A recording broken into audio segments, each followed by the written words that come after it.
Okay, time to have our panel weigh in. Joining us from Beijing is John Gong. He is the professor of economics at the University of International Business and Economics.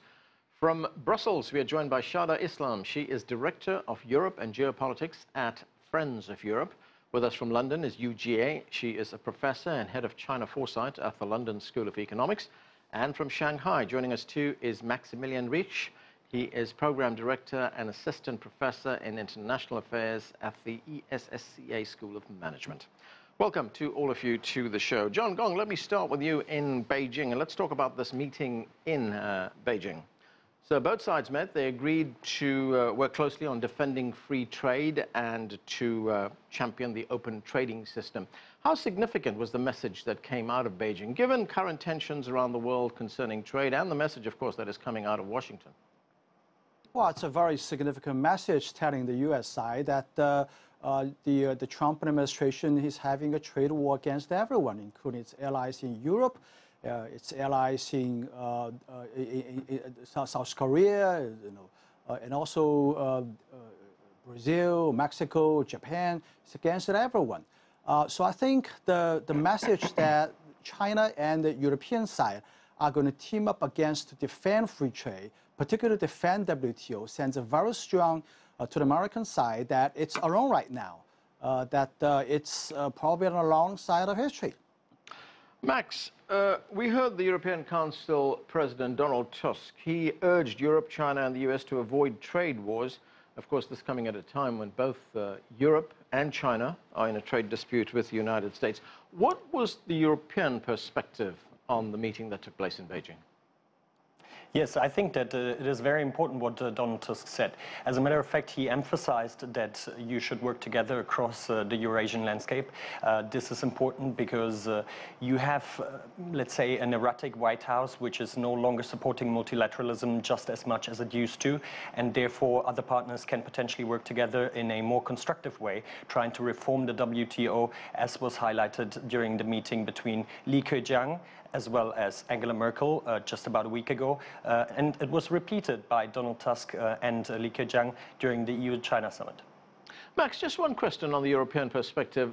Does Europe see what is coming out of Washington as, let's say, a bump in the road, or do they see a much longer-term problem here? I do think that it is the current administration which does not support multilateralism.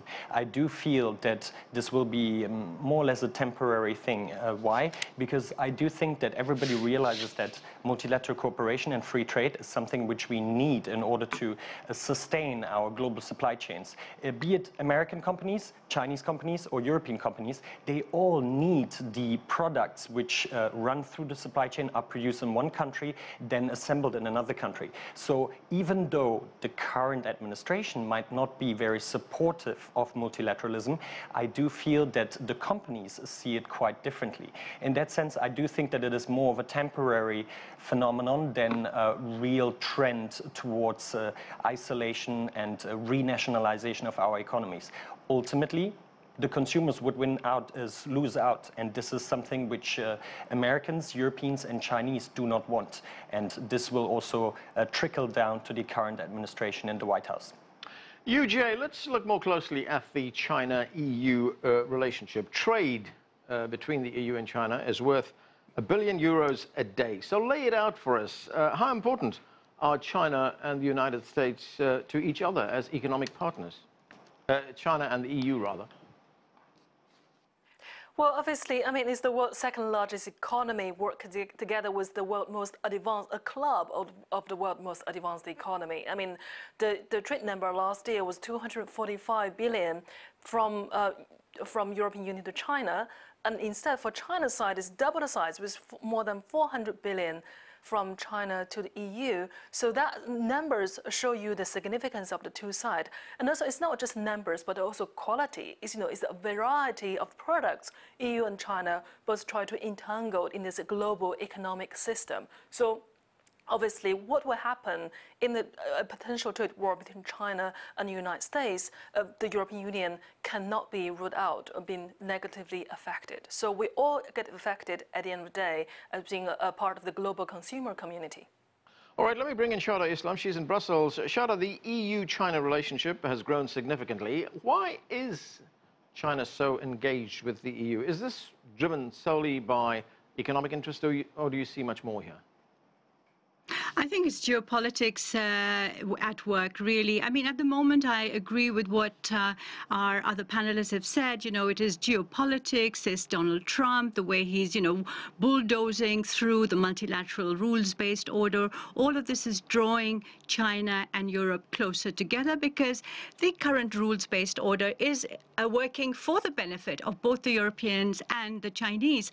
But the long-term choice that we face really is this relationship, Anand, between the EU and China has always been a slightly volatile one. You know, it's been up and down, off and on, and it needs to be made more robust and resilient.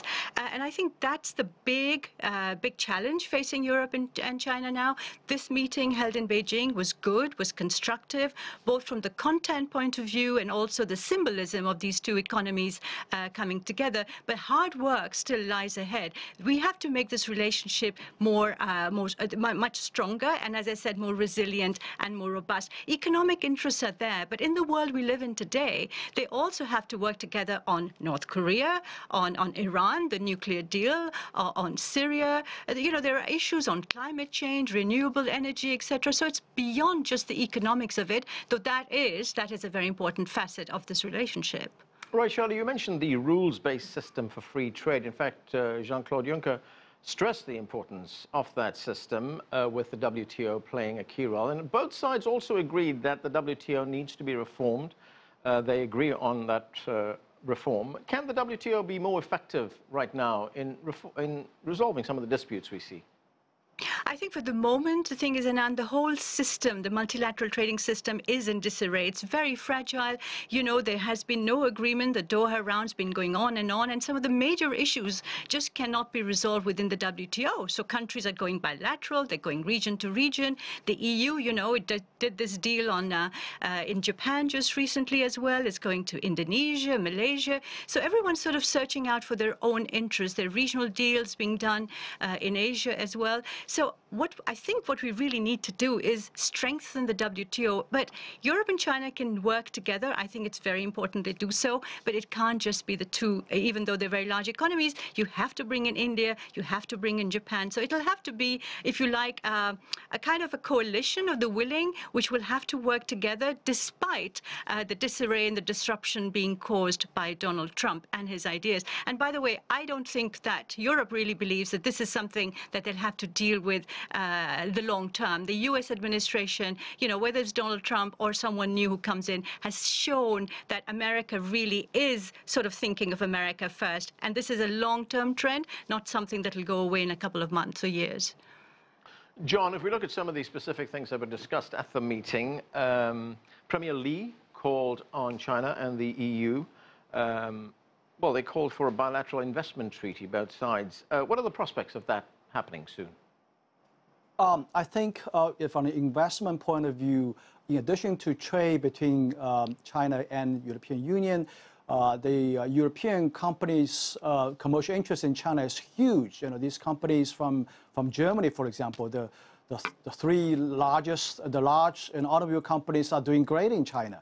Some French companies also doing very well in China. So I think in addition to just trade, you know, the corporate Europe's interest, commercial interest in China is also a very important part of that relationship. Now, having said that, I also want to point out that the Europeans, although Europe and China have a sort of a quasi-alliance against U.S. in terms of fighting the trade war, in terms of defending the WTO, I think Europe also has the same kind of concerns the United States does with respect to China's trade practices. Just to be honest with you, for example, some of the things like state subsidy, things like China's assistance to foreign companies, domestic companies expanding overseas, are also equal concern to the European Union side as well. But I think the Europeans' approach to resolving this issue is very different from the Americas. You know, I think the European side has said very clearly that the issue should be subject to dialogue, to negotiation, as opposed to resolved through mutual punitive tariffs. But John, what are the specific concerns there with state subsidies in China, as well as the expansion of Chinese companies in Europe? Well, I think there's a couple of things. One is the Belt and Road Initiative. I don't think the European unions are so much enamored with the Belt and Road Initiative. Several months ago, 13 European Union countries jointly, the ambassadors in Beijing jointly drafted a document expressing some concerns about Belt and Road Initiative. Most of the European countries signed this document, other than Hungary.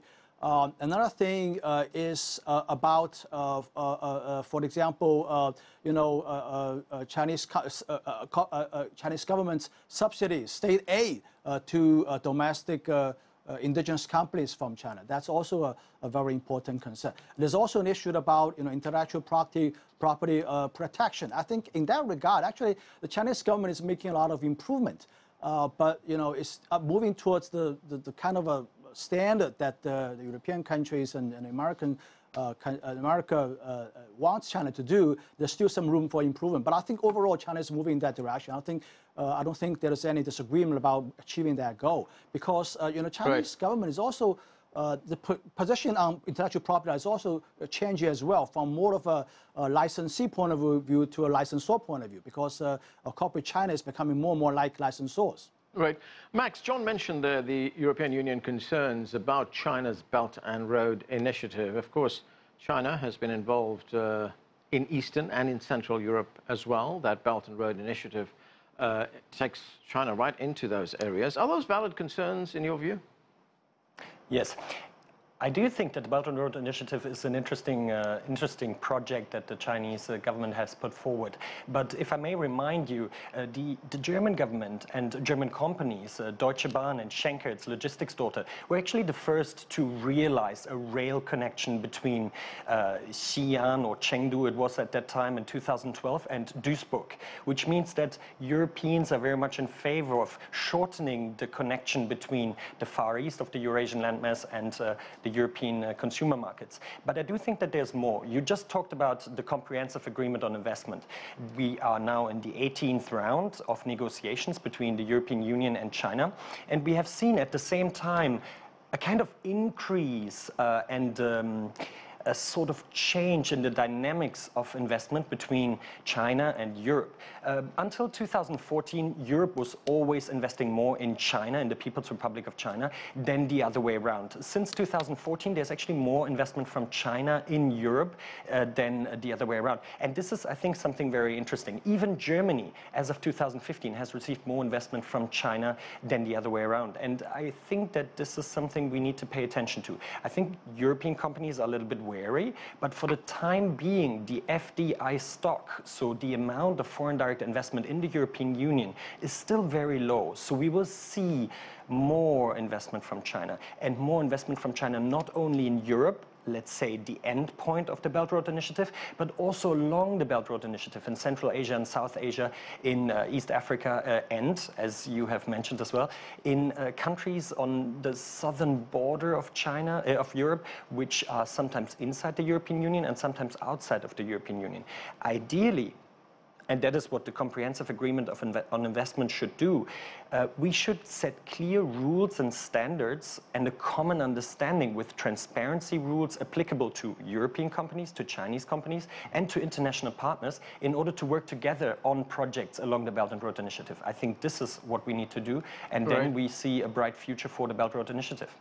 All right, Yujie, what about the goal of more balanced trade between the European Union and China? China recently cut tariffs on automobiles as well as some consumer goods.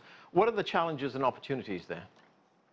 In terms of trade, well, I see this as a different way. Firstly, of course, the volumes of the trade were increasing for sure, but I think secondly is the qualitative increase, the qualitative growth of the trade should be something we treated differently. I mean, many years ago, what the most export of to the European, most of the export from China to the European Union is mostly made up by the manufacturing products. But nowadays, given China is transforming itself from being a pupil of European technology innovation, European manufacturing sectors, into almost like a competitors into the European companies. So I think that's a part of the reason China has qualitatively changed itself But that also raised concern for the European companies who are both exporting towards China, but as well as perform themselves within the European market, and that's a potential challenge for them. So I think we will see both a good balance on the one hand, but we'll also see the problem come up at the end as well. John, go ahead. You wanted to say something? Yeah, I want to follow a note about Europeans' concern about Belt and Road Initiative. It's, I think, in addition to the previous guest has mentioned about practices and norms and ways of doing things for Belt and Road Initiative. Another very important issue is China's relationship with Central Europe and South European countries. China's investment in Europe related to the Belt and Road Initiative has a lot to do with building ports facilities in Greece, upgrading their railroad from to Belgrade, and also investment in Hungary. So in other words, in these Central European countries, China is making a lot of investment. And this is actually a little bit concern from the Western European countries, because now trade is bypassing the traditional ports cities in Western Europe and going directly to Central and Southern Europe. So I think that's also another issue from the European side, from the Brussels side, thinking this is China's effort to drive a wedge in Europe. I think it's a unwarranted concern. I think China's made it very clear that the relationship between China and Central European countries and Southern European countries is purely based on mutual interests and commercial interests, has nothing to do with geopolitics. So I think that's another thing probably the Brussels side, the European Union side, should think twice about it. Shada, when we look at diplomatic relations between the European Union and China, I mean, let's take German Chancellor Angela Merkel. She's been to China 10 times. President Emmanuel Macron of France has been there, so has the British Prime Minister Theresa May. What does this indicate to you on the current status of China-European relations? That this relationship is strong, that people are interested in working with each other, selling and investing in each other's territories, that, there is this robust nature of this relationship. In the world we live in today, you have to cooperate and compete. You don't just have, zero-sum games anymore. That's where Donald Trump is really, really wrong. We work together. We have gray areas. We try and find common ground. That's the way the world operates. So you really have to find cooperation avenues, and we do have that with China, but we're also competitors. I mean, previous speakers have talked about technology. Yes, we do compete in areas of technology, but we also cooperate on climate change. We have the Belt and Road Initiative, and I'd like to give you a little bit of a flavor of what's happening here in Brussels.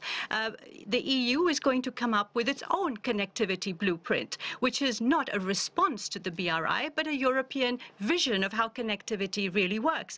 It will draw attention to transparency, something that Max has mentioned, about how sustainable these projects and investments should be, about how accountable the contractors should be, about open procurement, about debt. We're worried that some of the countries, because, BRI projects are based on loans, they're not grants, it's not the Marshall Plan. Some of these countries are going to have enormous debt burdens, and how are they going to pay that back? When it comes to investments from China, we want Chinese investments, but we're also worried that sometimes these investments are not very transparent. That's because our own European governments aren't telling us exactly what's happening. That's why we're going to have an investment screening mechanism where countries in the EU have to talk to each other and tell each other which are the foreigners and where are they investing. There are national security concerns, but there are also concerns about, technology transfers, So this is a competitive world where countries have to work together, but they also are rivals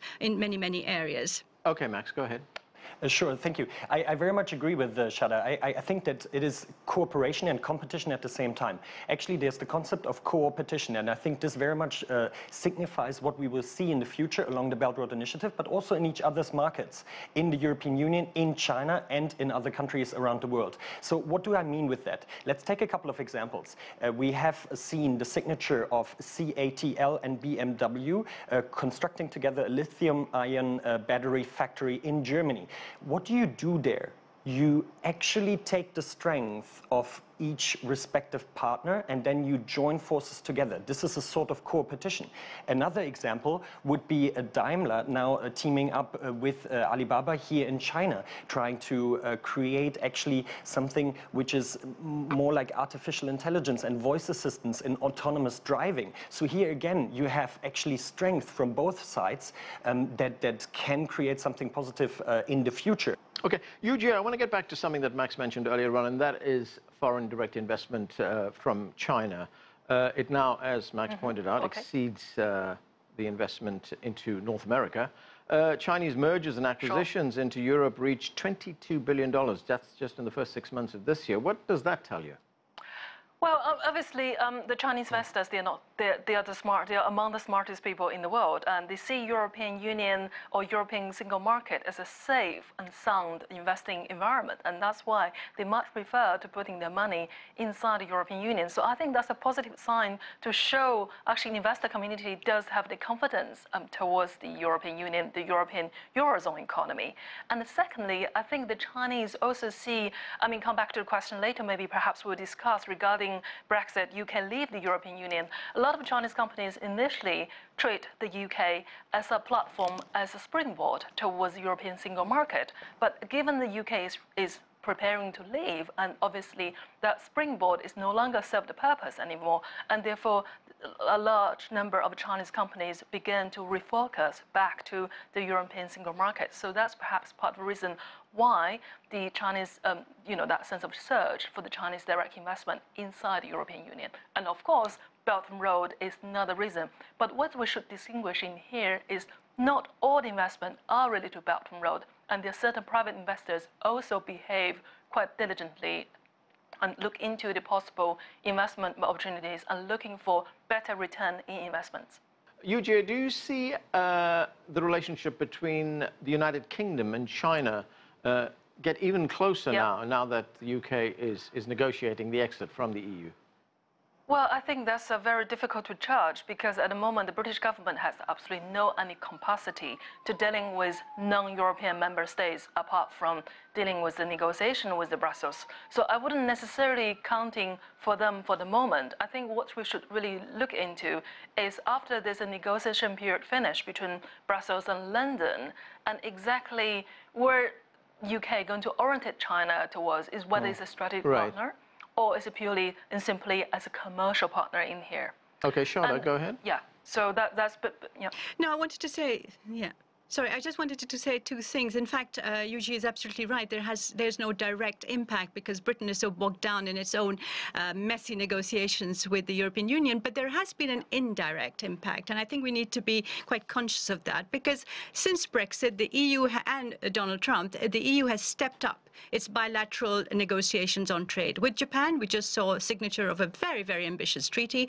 With China on the bilateral investment treaty, with India, etc. So there has been more momentum. But I just wanted to say one thing. You know, Yuji has talked about investments coming into the EU, and I think the Brussels is very, very happy about that. We need investments. You know, we need jobs and growth, and the investments bring that in. But there is a question of reciprocity, and that has become very much Europe's slogan. You know, you have access, China has access to our markets.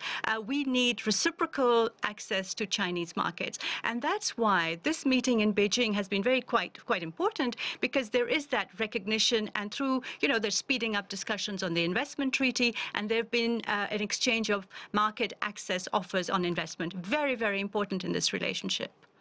John Gong, what kind of future do you see unfold for this relationship between China and the European Union? What kinds of industries, for example, are likely to benefit the most?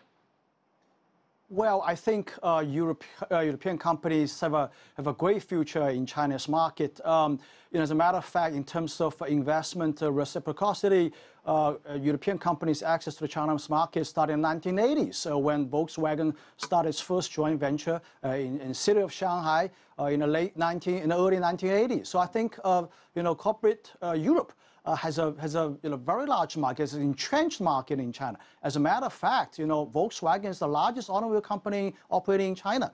BMW, Mercedes-Benz, their sales are not doing great. Actually, I just came back from the joint venture between BMW and Huazhen Automobile in Shenyang in northern China, and their sales is doing absolutely wonderful. So I think there are several industries I think that holds a great promise for China-European cooperation. I think, for example, the automobile market, in robotics, in areas of artificial intelligence, and also in the European aviation industry. We are buying many airplanes from Europe. So I think all these high-tech areas hold great promise in the China market. And of course, Chinese companies also expand overseas as well. I mean, we are seeing more and more outward flowing FDI out of China, and some of it actually go to Europe.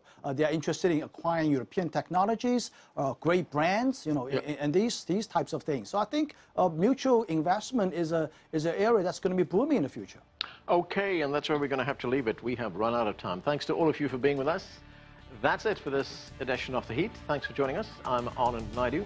See you next time.